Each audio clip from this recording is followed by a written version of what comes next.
Live from the Breaking News and Weather Authority, this is WEAU 13 News at 10. A new school year starts on Wednesday at UW-Madison.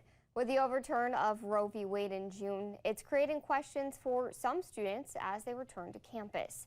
Since abortions are banned in Wisconsin, as Cambrin Kelly shares, some are wondering what's next. No one is hurt after a fire at an apartment in Eau Claire. Fire crews responded to the building on Dottie Street after 10 last night. Eau Claire Fire and Rescue says the fire started on a second-floor balcony. Firefighters were on the scene for a couple of hours before the apartment was back open for those living there. The fire remains under investigation. A Menominee man is arrested for suspicion of OWI with 2 children under the age of 16 in the vehicle. Troopers responded to a single vehicle crash early this morning on an I-94 on-ramp in Dunn County. The State Patrol says the driver, Lucy Chang, and the 2 children were not hurt.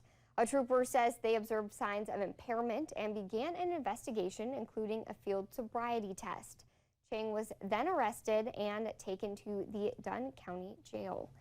Today, Moscow is saying goodbye to Mikhail Gorbachev, the former Soviet president who played a leading role in bringing the Cold War to a peaceful end. The launch of NASA's new moon rocket is a no-go again.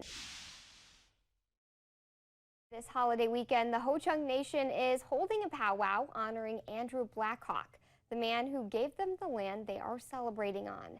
Members of the Ho-Chunk Nation kicked off the weekend with raising flags for Blackhawk. The festivities include vendors selling food and souvenirs. There are also dance performances known as grand entries. Groups sign up and dance in the main circle stage, putting on their regalia and bringing their best dance moves. Grand entry is when all of the dancers that are going to be here during the weekend come together for some big songs, and they come down here to the powwow, into the circle here. So you get to see them all pristine, ready, hair done, looking great. The Ho-Chunk Nation hosts 2 powwows a year, one of them on Labor Day weekend and the other Memorial Day weekend. The festivities run through Labor Day and are open to the public. The Bucks, the Brewers, and the Packers are teaming up in order to give back to those who have served. These champions are sending veterans to Washington, D.C. this October. Brett Vickery has the details on a special upcoming honor flight. Fall-like weather sticks around through the rest of our holiday weekend, but a return to above-average temperatures will come later this week. Meteorologist Derek Dahlman will be in with a look at your weather next. Overall, I mean, this is a great first full week of September. It really is. I mean, we still got some of those warmer temperatures, no precipitation, though we could use it, just not seeing it in the extended forecast, so can't complain too much. That's true. We'll take what we can get. Thanks, Derek. Coming up next in Sports Scene 13, the Twins run into a hot pitcher as they take on the White Sox.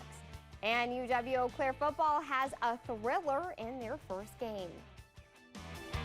It's really good to have college football back, and you start to think fall, but it hasn't really felt like fall too terribly much yet. No, most areas today saw highs into the mid-upper 70s, and we're going to see pretty much the same going into tomorrow. I know fall's almost here, but I'm going to enjoy that 7-day. And I'll enjoy my PSL. Thanks, Derek, and thank you for joining us. Have a great night.